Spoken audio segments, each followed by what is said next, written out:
Hey guys, it's Dave Dean here. Just doing another video. It's been a little while. I actually did like 3 videos in one day a few weeks, maybe no, 2 weeks ago probably. And for whatever reason, they wouldn't upload. And I tried, like I seriously tried like 10, 11, 12 times or whatever it was. And I just said, screw it, I'll delete it and like redo the videos. So I did one, which I'm going to show you guys now, which is basically just kind of a bass video. I'm not a huge bass head or anything like that, so like I said, I'm an SQ guy. I'm all about sound quality, and I still have my regular Atrend's ported 10 box back there, which isn't meant for my subs. The box is like way too small actually. But since I got my system tuned, which would have been like, I don't know, 3 weeks ago, 4 weeks ago, whenever it was, it actually sounds decent. It's not spectacular, but it's decent. And especially since they're in the wrong box, right? And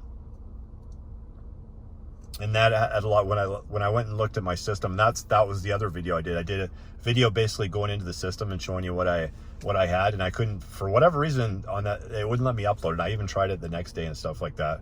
So I'm gonna have to redo that one too.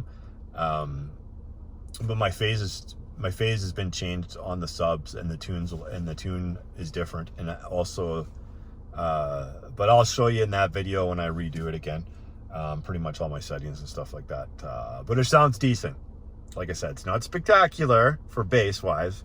The front sounds amazing, but the sub's good. It's decent. It blends in. Like when my kicks hit, the sub hits at the exact same time. So the timing on it's really good, which makes a huge difference, right? So I don't have a ton of bass songs on here. I got some at home and stuff like that on my computer, but out of the like 7,000 or 8,000 downloaded songs on here, and some of the stuff that I have on what do you call it, Tidal, I only just got a few, right? So this one's probably, I figured, was like decent enough for bass. And like I said, my system's probably in the high 130s, my guess. When I go really loud, maybe around 140-ish. Low, like real low 140s. If it's 140, it's probably like 140 something or 141 or something like that. Probably somewhere around there. Which makes sense for how much watts I'm putting into it. And like I said, I only have 210s. I think in the right box, I probably hit 141-ish or so. That's my guess, just based on all the systems that I've had in the past. The majority of those systems were back in the 80s and 90s, where I used to go to the SBL competitions just for fun. My cars were always like SQ, but they always could play fairly loud, because that's kind of how I liked it when I was driving around. So they were capable of going fairly loud. So this one, I think probably like high 130s, in this, you know, the Atrend's box, which sounded like crap. Like when I first got my system installed, it sounded bad. There's always going to be some of those bass songs that are just going to sound okay, you know what I mean, sound good. But for the most part, for bass on, like if you play on a, you know, playlist of like 50 songs, it's going to sound like okay, like on, you know, 5 to 10 of those. And then the rest of them are going to sound like it's a little boomy, a little like it doesn't hit the spot and stuff like that. That's when it wasn't tuned. So when my system has been tuned, like I said, it made a huge difference on everything, right? And even in my dual, so I got the Helix Q10Ws, 2 of them, ported in the Atrend's box back there. And so I'll just kind of show you. Obviously, you're not gonna. I don't have an SBL meter or anything like that, so you're not gonna really know what it is. But and I don't know what it's gonna translate. It's probably not gonna translate that great through YouTube, because it never does. But you get a kind of a general idea. I'll show like my mirror, you know, shaking and stuff like that. And you can kind of tell a little bit, I guess, by that. You can see a friggin' massive crack in my window here. This happened from like a rock chip when I first bought the vehicle, like last year in 2020. I don't know if I can show you a good picture. So I got a crack down there, and then I got another crack, little crack right down there, and it kind of did its thing. along here. It's Alberta roads. They suck. They don't clean them enough. The rock chips are just all over the place half the time. So as long as I can see, I'm fine. Because if you're gonna replace your like your window in Alberta, chances are you're gonna get a rock chip in the next like couple months or whatever like that, and then you're just back to square one again, right? So I would never replace this thing until you can't even see, like until like if there's crash coming through here and it's affecting your vision, then yeah, replace it. But yeah. So anyways, I noticed this when I did the test last time, the crack actually went up a little higher, and I didn't think so because I was like, well, it was already cracked, obviously, right? So I was just thinking like, well, if your base was like around 150 or something, that would probably start cracking even more if you get over. But my system's nowhere near that, right? Like I said, I'm probably around the 140 or high 130s when it comes to SPL for this, which is more than enough for me. Like I said, like what I'm going to show you now, I don't listen to the bass that loud ever. I always have it like turned down. Like I said, I have it on 12 right now. Some of the newer songs I actually have to turn it down, turn the gain down on that one because it's a little crazy sometimes. But anyways, enough of that. Back to this. So I'll just play you guys this song and then you can kind of test it out, see what you think.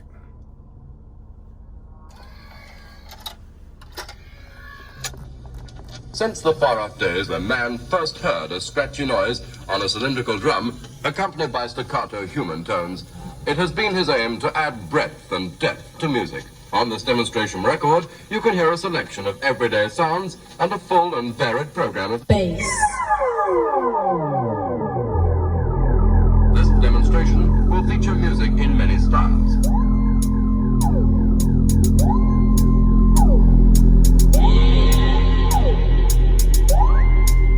Can you dig it?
Alright guys, so that's it for that. I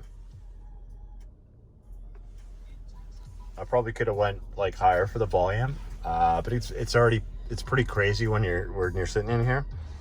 That's enough on my ears anyways. Like I said, I'm never gonna listen to bass like that loud. It's always usually like around 12 on here for the most part.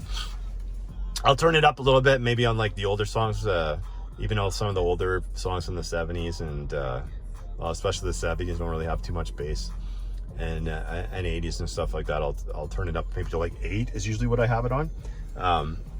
For the older style stuff, but for the most part it's around 12 is what I usually have it on. I went down to 3 there, but I only had the master volume on 10, so I could have went up on the master volume on 10, but I basically drove from my house to where I'm at right now, which is like probably like 10 minutes away, and as you can see, my voltage was like dropped a little bit there. Usually my voltage for the most part when I'm just listening to music and nothing like super bass heavy like that song, I'm usually around the 15. It usually stays around the 15 volt mark. Like I could probably put it back on here. Yeah, see, it's like 15 right now, right? So it's usually around 15. It doesn't, like, honestly, it might go to like 14.6. It's unless I've got something, like if I was playing something full tilt, like that last song, that's just non-stop bass, like for the most of the music, then yeah, you seen, I think it dropped down to like 12.6 or something like that. That's pretty much as low as it ever gets. I've never seen it get past like 12.6 ever on here, no matter what I'm listening to. And like I said, for the most part, it's usually around 14, 15, between 14.6 and 15. It usually stays at almost all the time when I'm listening to it.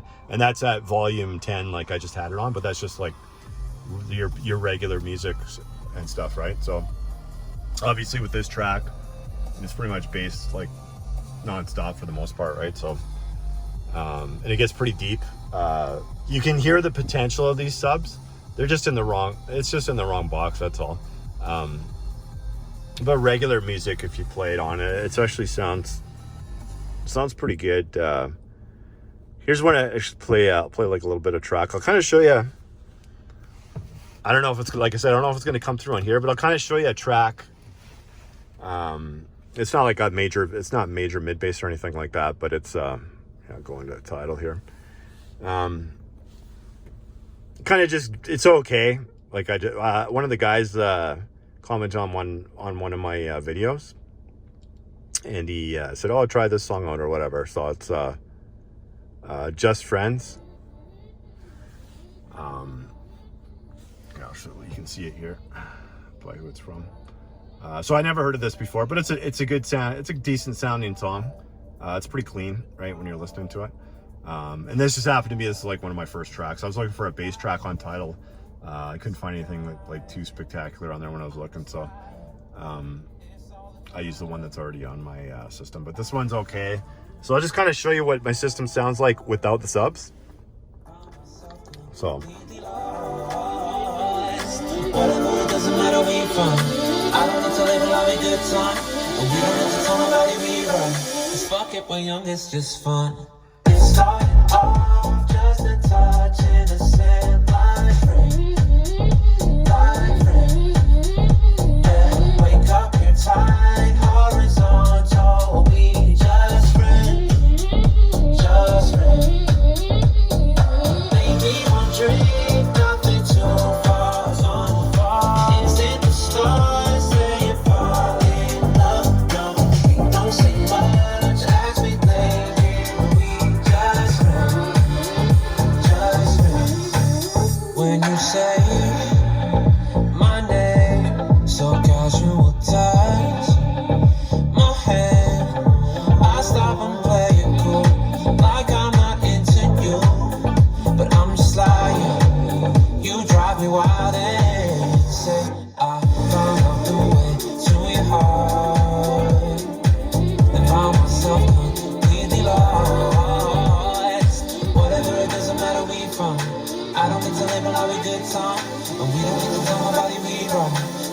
We're young, it's just fun. It started off just a touch innocent, like rain, yeah, wake up, you're tight, horizontal, we just first part of that song was with the subs, and then I turned the subs off. Right, so I didn't mind the song actually. He commented, I don't know, a couple weeks ago on there, and I figured I'd download it on Tidal and check it out. But it's good. Yeah, it's a decent song. I mean, I got a lot of songs that have like heavy mid bass, and it's pretty crazy even without your subs, right? So like I said, I could listen to music like perfectly fine without a sub. The sub just kind of blends in there, right? And now that my system's tuned to like when the kick hits, like the sub hits, and it sounds like it's up front, like everything's up front, right? Where it wasn't like that before when I originally had it tuned by the original guy. It was like way off. It was like almost like felt like it was a second off or something. It didn't go with the music whatsoever. Excuse me. So now it's it matches perfectly.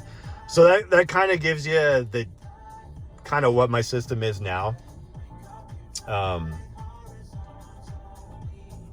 Going forward, obviously, I still got a couple things I got to do. I got to sound dead in the like back completely. Like I just did the one part of it, and I don't know if I'll ever do like the sunroof. I mean, I might just have to live with what it does.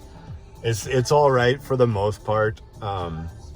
Like I said, if you're playing like a song like that, the bass song I was playing, then yeah, you're gonna get some rattles. You're gonna get a little bit of rattle in these sides. If I go like super loud, like I'm talking like if I go up to like 5, and like I normally listen to 12, 10 to 12 is usually like my max on this thing. If I go to 5 is like crazy. If I play that on like a newer song on 5, it is crazy loud. Yeah. So I don't ever usually listen to it that loud anyways. Like it's still clean, like it's still really clean, right? So I can go all the way to 0 on here without distortion, right? There's going to be a few songs that might, because that's just the way the gains were set up, possibly, but I haven't heard anything yet, anything distort whatsoever in my system. And I've had it up to like 4 or 5. I think 4 might have been the max as I ever went, and I was just testing it out, right? But it's like it's like way louder than any system that I've ever heard or had in the past. And I'm not talking SPL bass. I'm talking about like the front stage. The front stage gets pretty crazy, right? And you need, for these GB60s, you like need a lot of power anyways. Obviously the tweeters, you don't need a lot of power, right? I got like 100, what do I have going in here? Like about 110 watts or something like that. But obviously even the tweeters, they're not gonna see 110 watts, but that's what I got going into it. And then of course I got 200 something watts going into the GB60s, which I find that the 200 mark, like 150 is probably decent too. There's 200 marks probably like the sweet spot, I think.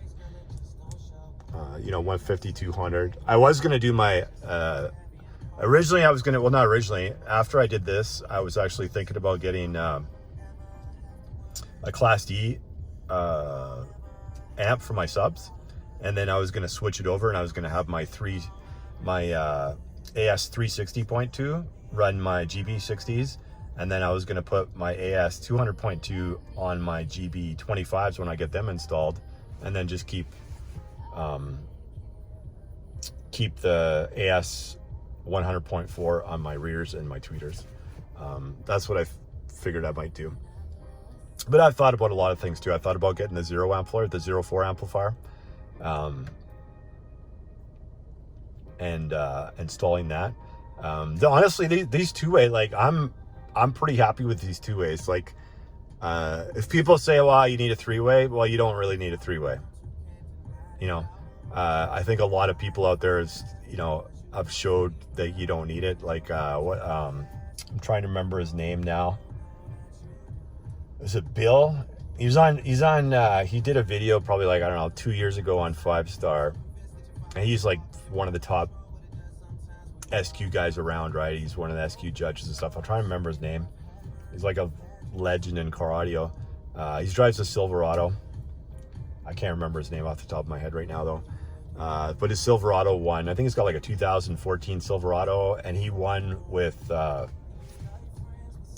Focal Flax 6.5s and hybrid audio. No, not hybrid audio. Audible Physics, the 3.5 mid-range, and that's all he had in there, right? He had like 560 pounds of sound deadening or some stupid crazy thing like that. But he was just trying to show people that you can put speakers in the factory location and still win. But obviously he went crazy with the sound deadening and everything else, right? Like 560 pounds worth of sound deadening or something crazy like that. But he ran the Moscone 04 and the Moscone 02, I believe. And I think he had like, I can't remember the subs. You'd have to go back and watch it. You can just probably, frick, I can't remember his name now. He's like one of the most popular guys in sound quality. He's like an older guy now. He's like the head rep for Orca, which is obviously Moscone and Focal and stuff like that, right? So, but yeah, he tried like even the higher end Focals, but they didn't quite match up with the Audible Physics 3.5 that he was using. So he used the Flax, and I know those Flax speakers sound good. Like I think Focal did a really good job on the original Flax. I thought I didn't like them at all, like the first Flax ones that they brought out. But the newest generation ones that they brought out is, I think you get your money's worth with those ones. I actually think they sound better than the Cavular series, like the K2's up from it, right? For the 6.5 anyways. Tweeter wise, I don't know. Tweeter's pretty decent in Flax too, but these Audio Frogs, like originally when they tell you you're supposed to, when you're going to go just a 2-way, I plan on doing a 3-way anyways, but when they tell you you go with a 2-way, you're actually supposed to have the GB15 tweeter, right? Which is like a bigger, it's like a massive tweeter. I haven't heard the GB15s, the tweeters themselves, so I don't know what they sound like. I talked to a few guys over the phone, and they were telling me they prefer the GB10s, even though the GB15s are supposed to be for the 2-way. They just preferred, and I don't know why. They just said they liked it better. But the GB10 and the GB60 with the 2-way system sounds great. Like active, sounds amazing. I don't feel like I'm missing anything, to tell you the truth. That being said, I'm still gonna put the GB25s in there because I bought them, and I still want to put them up there in the A pillars. So anyways, that was like I'm going off topic as I usually do, but I can't remember that guy's name now. I hate that way. Damn, what was it? Bill? I think it's Bill something. Bill somebody. And I think it starts with a K or something like that as the last time. But yeah, it just like it just goes to show you, like, you don't have to have 3-way. You know, 3-ways are nice and fun to show off and stuff like that, and they're great. But I mean, you don't need them, right? Honestly, you don't need them. Are they going to improve your system? Yeah, like 99.9% of the time, they're going to improve your system, as long as everything is installed correctly, sound deadened, and obviously your system's tuned properly. Those are like the main 3 things, right? Then yeah, technically it should sound better. But anyways, guys, that's it. I'll try to get my other video. I'll redo the other one again that I tried to upload and it wouldn't upload for some reason. That was like showing you my Helix settings. So I'll probably do that. I don't know if I'll have time to do that today. I've been pretty busy lately. But I want to get that one out there, and I can kind of go into a few more of the settings and stuff like that, since they did the update. The update was a little while ago, but it just goes to show you my channels on this thing, which I use the virtual channels now. I used to just use the regular channel setup before, but then it's switched over to the virtual channels now. So I'll show you guys that in that video, and anybody that's getting a Helix DSP can take a look at that, or a DSP amp, because it's all the same software anyway. So anyways, have a good day, guys. See you on the next one.